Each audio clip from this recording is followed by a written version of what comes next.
pessoal, tudo bom? Estamos novamente aqui no canal Drogas e Sociedade. Eu me chamo Gleuda Apolinário, sou socióloga de formação e tenho uma experiência aí nessa área de política sobre drogas, e por isso estamos aqui hoje para compartilhar com vocês novas experiências e com novas pessoas que também atuam na política sobre drogas. E hoje, especialmente, estamos aqui com o professor Dr. Cláudio Jerônimo, que também é um profissional atuante nessa área de política sobre drogas, e eu gostaria que ele se apresentasse para você. Cláudio, seja muito bem-vindo ao nosso canal e ao nosso bate-papo. Obrigado, Gleuda, é um prazer estar aqui com você, conversando sobre um assunto que me é bastante caro, porque minha vida profissional inteira assim, foi voltada para estudar e trabalhar com dependência química, né? Então eu já comecei fazendo isso lá na residência médica, depois fiz especialização aqui em São Paulo, o primeiro curso de especialização em dependência química da Unifesp, fiz meu doutorado em 2005, depois eu fiz um MBA de gestão, porque a gente vai se especializando, é demandado a fazer gestão, né? E médico não é muito bom de fazer gestão. E aí eu preciso estudar isso, fui estudar isso e tenho, enfim, agora mais recentemente eu estou na unidade Recomeço Helvécia, né, que é um dos meus maiores desafios, assim. Eu sempre acho que o maior desafio é o atual, né? Então esse é o maior porque é o atual. E lá eu tenho tido aí uma experiência muito boa, apesar da gente saber o cenário, como é difícil aquela região e o que a gente presencia, né? O Cláudio, o pessoal entender um pouco o que é o Recomeço Helvécia, acho que seria legal você detalhar um pouco exatamente de que cenário você está falando, né? Porque a gente conhece aqui, né, o que significa isso, mas na prática é uma coisa bem interessante. O que é essa unidade de Recomeço Helvécia? A unidade de Recomeço Helvécia tem esse nome justamente porque fica ali na Rua Helvétia e porque ela faz parte do programa Recomeço, né, que é o centro da Cracolândia paulista, né? E ali é bem no coração, assim, da Cracolândia, né? Então, ao longo aí dos anos, né, nós estamos lá já há 6 anos nessa unidade, o fluxo que a gente chama, que é aquela maior concentração de usuários de crack, né, eles ficam sempre ali em torno da nossa unidade, né, e às vezes na frente da nossa unidade. Então, está localizada ali, está inserida no programa Recomeço, então ela está inserida numa rede de atenção ao dependente químico que envolve desde assistência médica, em comunidade terapêutica, social, emergência, com CRATOD, CAPES, em particular, a gente tem a moradia monitorada, que é uma experiência nova, assim, né, de integração da saúde com a parte social, né? Então, a unidade Recomeço Helvécia, ela tem ali um centro de convivência nos primeiros andares, que atendem o público da rua mesmo, que está em uso. A gente tem uma enfermaria de desintoxicação e nos últimos andares nós temos as moradias monitoradas. Propunha, né, a fazer uma unidade que atendesse ao público da rua, mas que ao mesmo tempo seguisse uma linha de cuidado, né, que fosse desde a rua até a reinserção social completa, né, com um indivíduo abstinente e com ele morando, reinserido socialmente, independente, com renda, né? E é um caminho longo esse, né? Então a gente atende um público que está em uso e atende um público que está saindo completamente não é do uso, ele está saindo do processo todo de tratamento, né? E isso ali naquele lugar, né? E quando a gente começou, né, foi um aprendizado mesmo, né, de como fazer isso.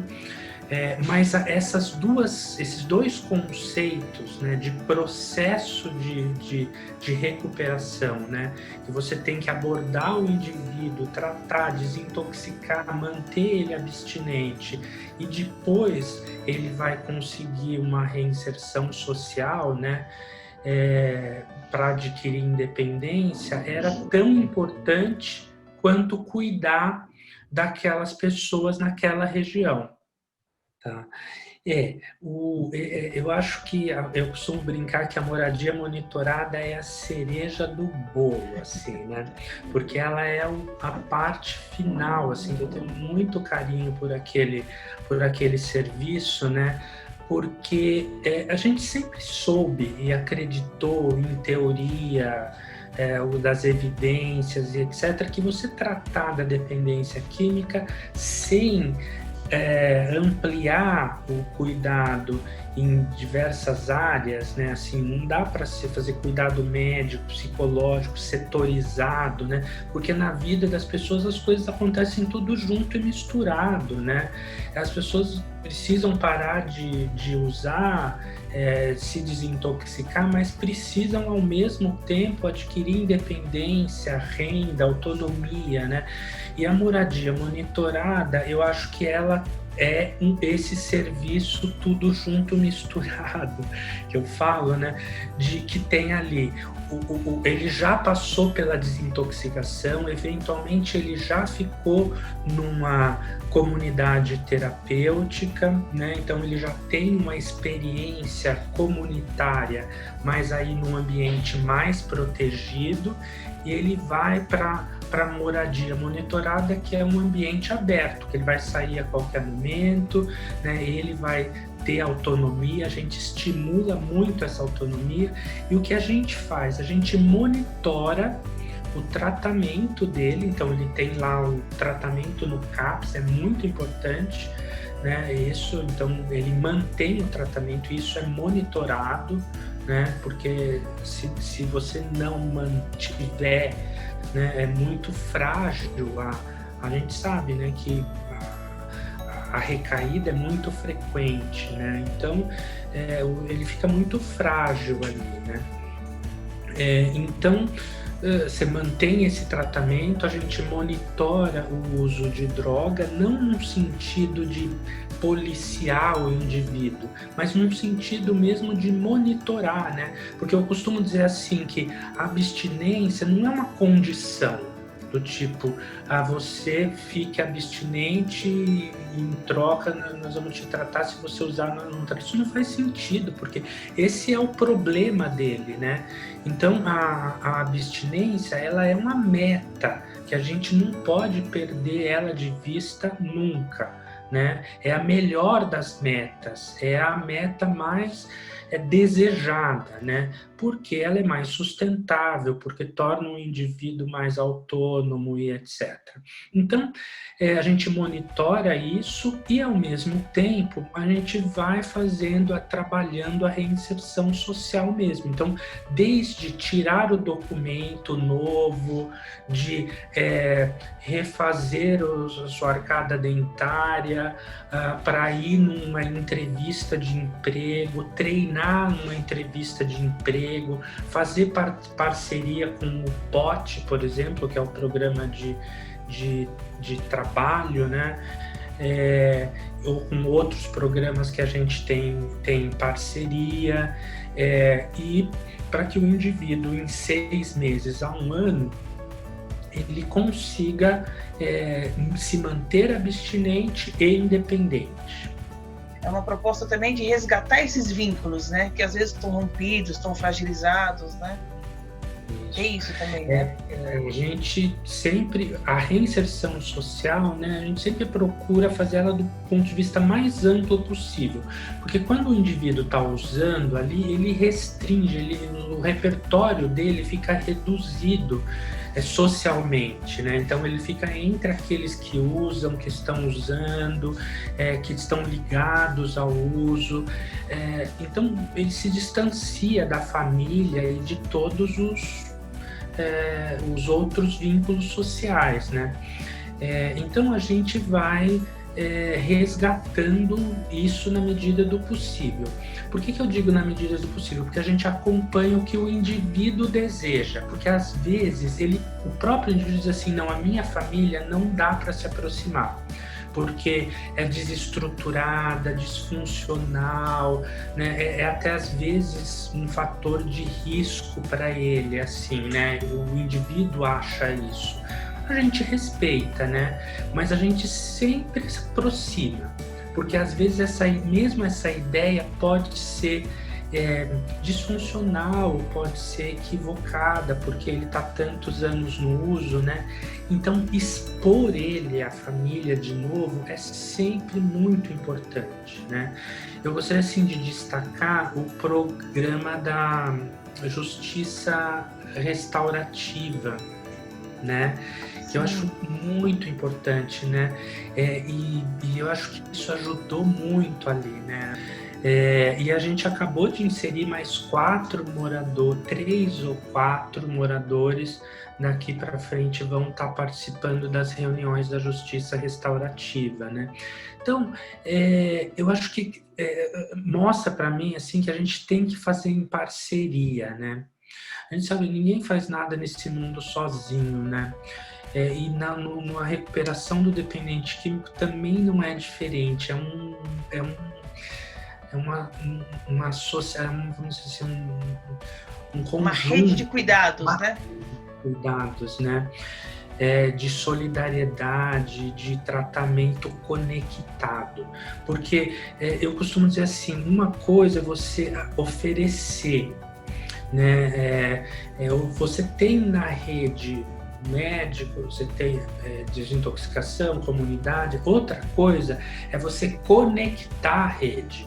Esse eu acho que é a cereja do bolo também, assim, né?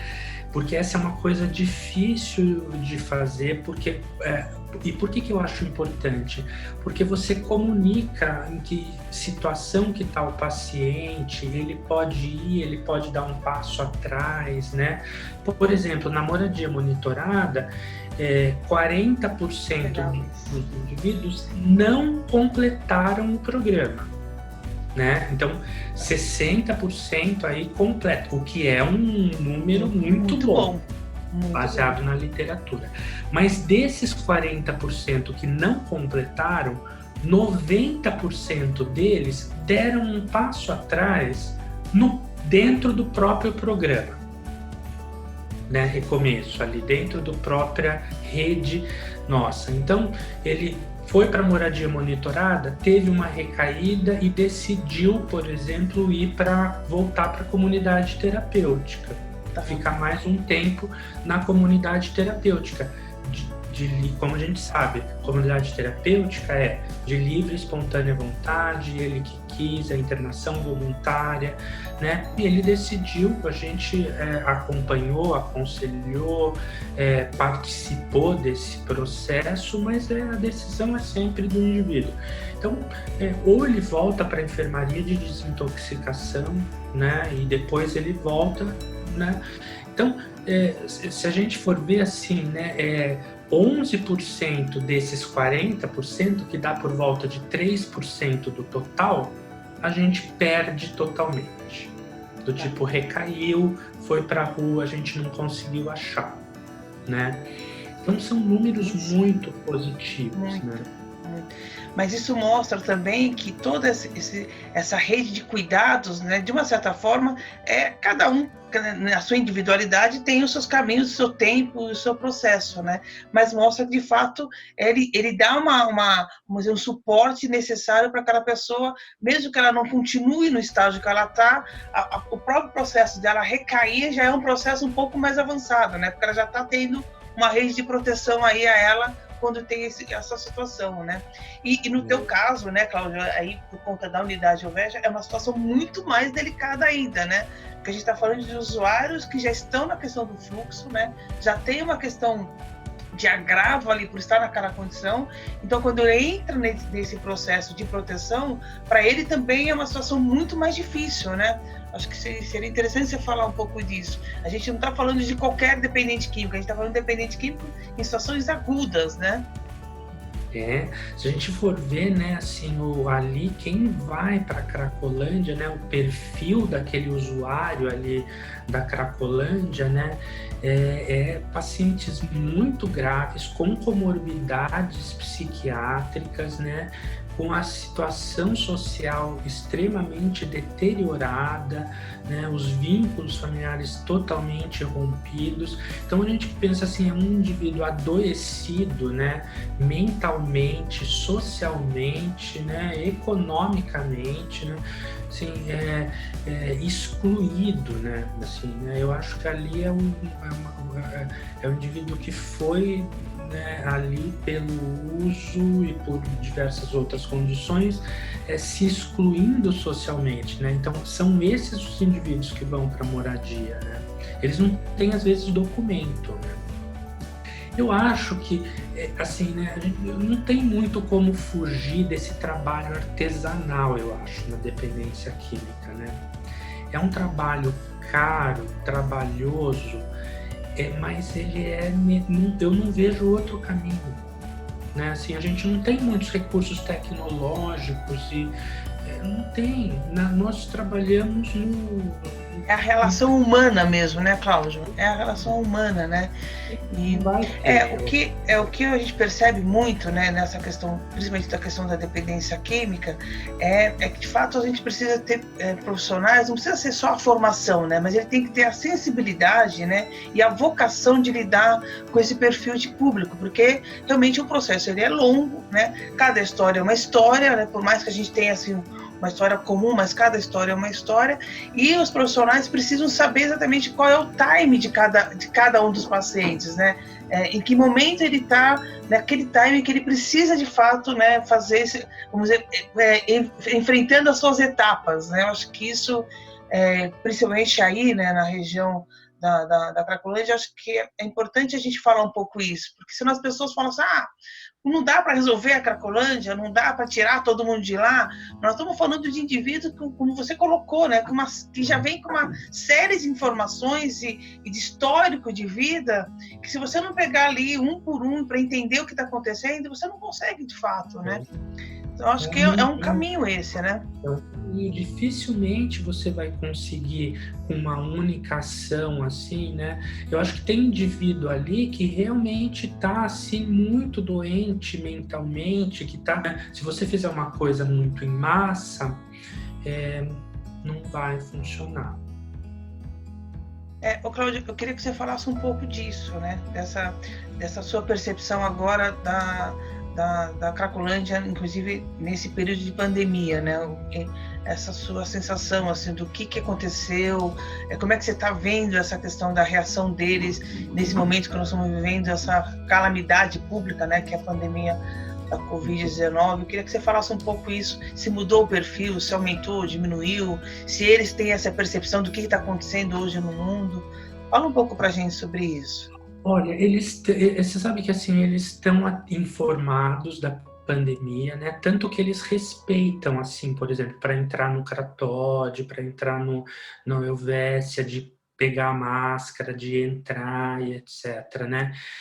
Então a gente não teve nenhum problema com relação a isso, eles estão bastante informados, né?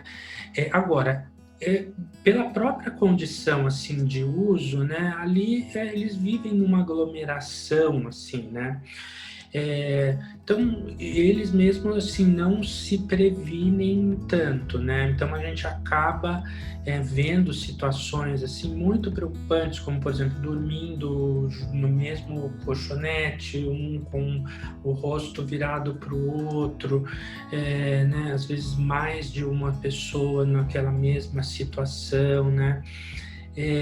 Eu acho que aumentou um pouco o número de pessoas que frequentam ali. Eu acho que no começo da pandemia, quando o centro estava fechado, reuniram-se naquela região, assim, pessoas que estavam espalhadas ali pelo centro, elas se aglomeraram mais ali, né? E eles têm recebido cuidado, assim, do ponto de vista comida, água, alimentação, né? Eles têm recebido, né? Mas a limpeza da rua, acontece a limpeza 2 vezes por dia, né? Mas o número é muito alto. Contando a questão das crianças, né, e dos jovens, né? Assim, tipo, Gleuda, tá aumentando mesmo a criança na rua, tá aumentando o consumo, né, com jovens, tem essa condição de ter aumentado, né, a questão do crack para os adolescentes. Então, eu queria que você comentasse um pouco isso também, você, pela tua percepção aí da região central, aí, exatamente, vamos dizer, no fluxo, né, onde está o ponto nevrálgico aí da questão da Cracolândia, se você sentiu isso também, que a presença de crianças e adolescentes que até então a gente sabia que não se tinha, né? Tinha todo um processo que as crianças não entravam no fluxo. E se você percebeu que houve uma mudança disso também? Olha, visualmente, assim, eu acho que houve, sim, um aumento, assim, né? A gente não mediu, não tem nenhuma metodologia muito precisa nisso, mas visualmente a nossa prática, assim, né, a gente vê muito adolescente, né, e é muito mais difícil abordar o adolescente, sabe, né, abordar o adolescente, porque naturalmente ele é mais impulsivo. Ele começou a usar, ser adolescente, ele começou a usar droga muito cedo, o cérebro trava informação, eventualmente você tem alguma dano cerebral mesmo pelo uso precoce de droga, né? Ou porque não desenvolveu, ou porque se instalou um dano mesmo adicional. E aí ele fica mais impulsivo, ele fica mais rebelde, ele fica mais irritado. Então, às vezes, fica mais difícil abordar o adolescente, né? Por isso que é tão importante cuidar dos adolescentes, né? Porque é muito triste ver isso. Então, eles são extremamente carentes de afeto, carentes de cuidado, carentes de atenção na saúde, carentes socialmente, né? A gente tinha que ter um programa, uma política pública especial para adolescente, né? Isso eu sinto muita falta, assim, né? Eu acho que a gente não tem um programa estruturado, assim, né, para adolescentes que usam droga. Que na verdade que o sistema, né, tanto o sistema SUS quanto o sistema SUAS, né, da assistência social e da saúde hoje oferecem, não dão conta desse perfil, né? Eu tenho um grande amigo também que ele é dirigente de uma organização social, que é o Vanderlei, e ele vira e mexe, me liga e fala assim: Gleuda, a gente precisa pensar em programas específicos para adolescentes usuários de droga em situação de rua. Não dá para tratar da mesma forma que a criança ou adolescente que está em casa com uma família que passou por algumas dificuldades, algum problema, mas não tem envolvimento com drogas. A questão do envolvimento com drogas interfere exatamente em todo o desenvolvimento infantil dele, né? E tem um pouco a ver com isso, né? Porque vem de uma família totalmente desarranjada, desestruturada, e ele passa a ter essa condição, também a questão da dependência, como uma condição maior, né, para um cuidado mais específico. Você tem toda a razão, viu, Cláudio? Eu acho que aí fica a dica, né? Fica a dica que a gente precisa pensar em políticas, né, mais específicas. Como que você avalia, né, na sua percepção de vida, né, essa experiência que você passou? Acho que seria interessante pessoas entenderem, saberem um pouco o que é isso, né? Eu acho, assim, que um dos maiores aprendizados, assim, que eu tenho é que você precisa, primeiro, que recuperar é possível, né? Eu acho que isso é uma coisa, assim, né, que a gente acaba ficando sabendo dos casos que não deu certo, dos casos que não deram certo, né? Mas recuperar é possível, né? Então eu acho que isso a gente gosta muito, né? É muito prazeroso você ver. Acho que a maior recompensa é uma vida assim recuperada, uma vida salva, né? E eu acho que tem uma outra coisa assim que me ocorre agora é a questão da persistência, né? Tanto o profissional de saúde como o próprio paciente, né, precisa de persistência, né? As coisas não são do tipo tudo ou nada, perdido por um, perdido por mil, né? A gente precisa reconhecer pequenos avanços, se voltou um pouco atrás, não desanimar e persistir, porque nenhuma recaída é igual a outra, né? A ciência química é muito isso, assim, né? Porque é uma reconstrução de vida, né? Não é simplesmente parar de usar droga, é uma reconstrução do indivíduo, assim, né?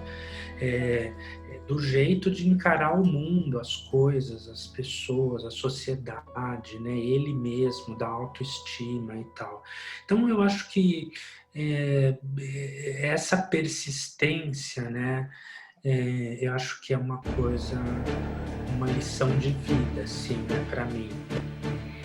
Eu queria que você sugerisse uma música aqui para a gente finalizar a nossa conversa de hoje. Para aprender, enfim, é sempre um prazer falar com você sobre, né, a sua experiência, muito enriquecedora e me trouxe grandes aprendizados para mim, né? Assim, acho que a troca, né, é importante, né? Eu também, eu aprendo todo dia, viu, Cláudio, com essas questões. A gente está sempre aprendendo mesmo. Sempre aprendendo, né? Acho que isso que é legal, né? Queria deixar uma mensagem positiva. Assim, posso ir numa coisa mais clássica? Assim? Pode, claro. Eu pensei numa música que é A Conquista do Paraíso. Tá. De Vangelis. Porque eu me lembrei dela agora, no final que a gente estava falando de recuperação é possível, né? Aí me ocorreu ela. Enfim, nem sei porquê. Agora é inspiração. A inspiração ela vem do momento mesmo e é isso, né? Ô, Cláudio, eu queria te agradecer muito mesmo por esse momento. Eu acho que uma das principais mensagens que você passou, ainda mais você que eu vou até colocar depois, se conseguir aqui, algumas imagens da unidade Ovestia e ali da região do Fluxo, para você entender um pouco do que a gente está falando, né? Mas por você atuar naquele território e ter essa experiência com esse pessoal, acho que a principal mensagem que você está deixando aqui para todo mundo que está nos assistindo é que ali no Fluxo, aquelas pessoas que estão lá têm recuperação, né? Ali não são vidas perdidas, situações a Deus dará, não. Existem profissionais preocupados com aquelas pessoas que estão ali, existem atuações que acontecem ali. A principal mensagem que você nos trouxe, e para quem está nos ouvindo, né, que assistindo, é a questão da recuperação e a persistência, né? Não desistir da sua própria vida e não desistir das relações que você tem. Então, acho que isso é uma mensagem muito bonita e eu te agradeço muito por essa tarde, por esse momento dessa nossa conversa. Vou colocar depois a nossa música aqui no final e queria fazer, de fato, esse agradecimento muito especial a você, tá bom? Pessoal, muito obrigado por vocês terem assistido até aqui o nosso canal. Se inscrevam, compartilhem, comentem, né? O Cláudio é uma pessoa super acessível, vocês viram esse doce de pessoa, né? Que a gente gosta de conversar e essa conversa fica, né? Uma conversa flui, né? Vai fluindo. Então vocês podem comentar, conversar também com ele. A gente está aqui sempre à disposição, tá bom? Então sejam todos muito bem-vindos ao canal e até o nosso próximo encontro. Tchau, pessoal, e até mais. Tchau, Cláudio, obrigada, viu?